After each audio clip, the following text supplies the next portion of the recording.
Another year, another group photo of NATO leaders as the alliance starts its 2026 summit in Turkey's capital.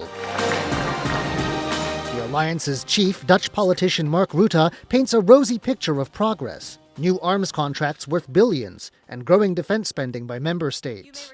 1 year ago in The Hague, allies committed to invest a lot more in defense, 5% of GDP by 2035. And we are already making remarkable progress.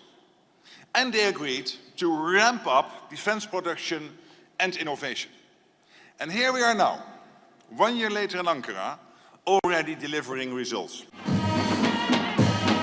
Behind the warm smiles and friendly handshakes, there are serious challenges for an alliance that's been the backbone of Western security since World War II. Good to see you again. Good to see you. The presence of guest Volodymyr Zelensky, Ukraine's president, just on the heels of deadly Russian attacks on Kyiv, is a reminder the war in Ukraine is far from settled. And then there's the rift within the alliance, between the United States, under the leadership of Donald Trump, and the rest of the members. Trump may be pleased that his allies have bumped up defense spending, but he has other grievances that may not be so easily settled. There are his continued demands that ally Denmark let the U.S. annex its Arctic territory, Greenland. And there is his continued resentment against allies that declined to support the U.S. war in Iran.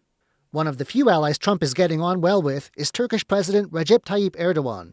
He's promised to lift 2020 sanctions the U.S. put on Turkey for buying Russian defense equipment, and maybe even sell Turkey F-35 stealth fighters. Well, we're going to see. I was very disappointed with NATO.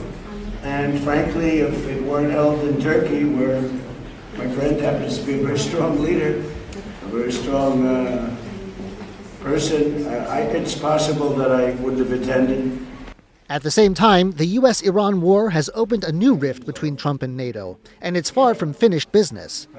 At the same time, the US-Iran war has opened a new rift between Trump and NATO, and it's far from finished business. The US said Tuesday it's just conducted strikes on Iran, after Iran attacked shipping in the Strait of Hormuz.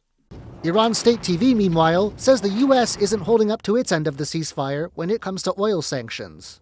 The Ministry of Foreign Affairs of the Islamic Republic of Iran has strongly condemned the U.S. Treasury Department's action in revoking the temporary suspension of sanctions on the sale of Iranian oil, describing it as a clear violation of Article 10 of the Memorandum of Understanding dated June 18th, and holds the U.S. government responsible for the consequences of this breach of commitment.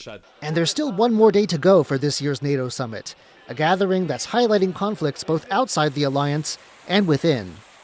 John Su and John Van Trieste for TaiwanPlus.